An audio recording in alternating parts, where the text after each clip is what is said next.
Fish can't resist this incredibly simple fly pattern.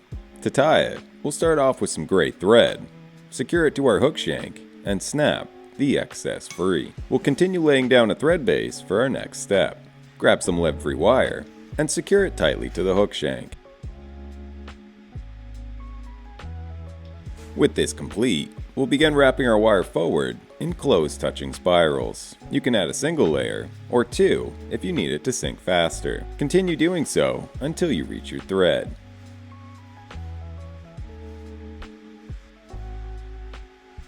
At which point, we'll secure it in place, taking thread wraps both in front, as well as behind the wire, and helicoptering the excess free. With this complete, we'll use our thread to secure the wire tightly in place, creating a thread dam both in front, as well as behind the wire. And if you'd like to enter a competition showing off your fly tying skills, you can visit our Discord, link below, for the Holiday Fly Tying Challenge. We'll wrap back to the bend of our hook, and grab some hairs of your dubbing. You can add more texture to your dubbing by selecting a few different colors. Here I've grabbed a brown, as well as a black, mixing them together to create our dubbing blend, before creating a dubbing noodle on our thread.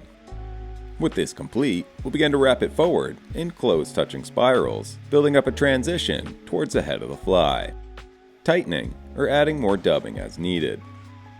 Once complete, we'll brush it all back and add a few thread wraps at the head of our fly, and of course brush it out to give it a nice, buggy look.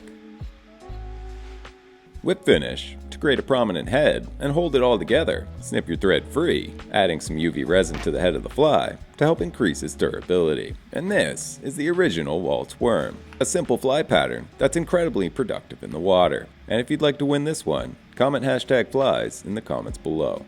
Thank you for watching, subscribe for more, and I will see you in the next one.